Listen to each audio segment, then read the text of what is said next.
What's good, YouTube? Sorenplays here, your favorite lunar caster, and today on Deck Science we will be going over a deck profile. Now, you may be asking, what is a deck profile doing on Deck Science? Well, I would like to say I cooked on this, and by cooked, I mean flames. It's a fire deck. Now, most people when they run fire run aggressive, OTK, or burn. Now, this deck is a burn deck. You know, it has your standard cards you would need for your burn 1TK. We have our 3 Exaltflares, normal Nexus cards. Sorry for the glare. Don't know why the glare is there.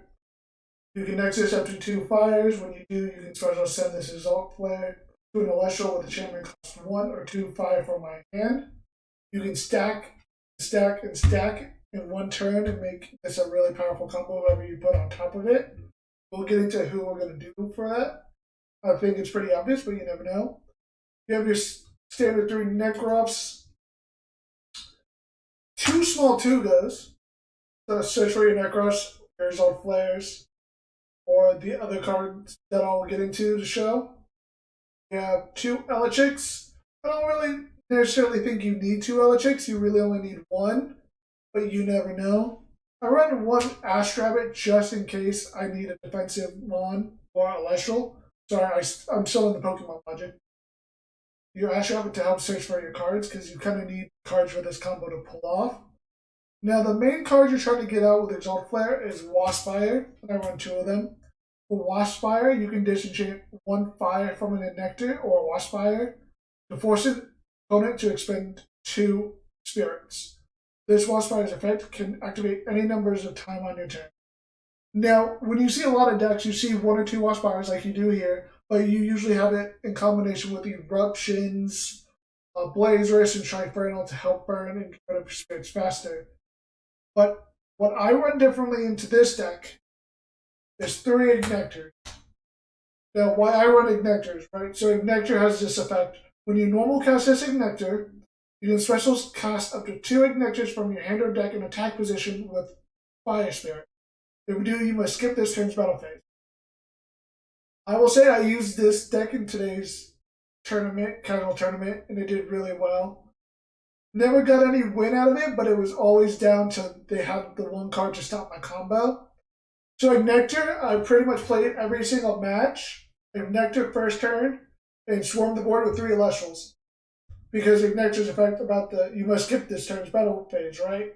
So if you do it on your first turn when you can't attack anyway, you just get 3 free Elestrals on the board, and then you say your runes. And now your opponent has to decide how they're going to deal with the Ignectars. Because you're leaving them on the field long enough, and you start getting your card combos, bringing out Waspyre on the field when you have 2 or 3 Ignectars still out on the field, and they each just have 1. Having 2 Ignectars out, and they both have 1 spirit, is a quick automatic burn for 4 damage. It's not counting the Waspyre combo with the Exaltflares where you can stack up 8 to 10 Fire Spirits on top of Waspyre to burn the rest of your opponent's deck. So that's why I run 3 Ignectars. So that's it for Elestrals, pretty standard. So for runes, we have 2 Gorgons, which you can run 3. I run 2. I might run 3, depending. Chariot of Achilles. Once again, one of the most stable cards. 2 Tsunamis. There really wasn't a moment where I had to use both Tsunamis. I only really had to use 1, but 2 is there just in case. Especially when that's your only rune you have when you have your 3 Ignectars out. Really helpful. 2 Volcanic Forges. In this deck, I run 3 All-Zero Stars. Altars of Stars really came in handy, but I think Altars of Stars could easily be swapped out for Circle of Sky. Maybe 1 or 2 of them out of the altars to swap for the Circle of Skies to draw your cards faster. That's just my thought. I'll have to play around and see how that works, or you can too. I run 2 Hephaestus. That way I can swarm the board with multiple fire runes to go into Exaltflare and then Nexus off of it. 2 I run 3 Earthquakes, not 2. You probably won't need all 3 of them, but you never know when it's handy. In a deck like this, when you're trying to burn cards and drawing and everything, you need 3 Ambrosias. That's another staple. Then I run 3 Nectar of the Gods. Draw power. It's Pot of Greed. Can't go wrong with this deck. You need as many cards as you can to pull off this combo. To finish off the combo, 2 Helios Chariot. Draw your card on your turn, you play Helios Chariot. If your opponent doesn't have his own, you can play your runes around and then go for that combo and get that kill right away. I will say I played against Necruff today.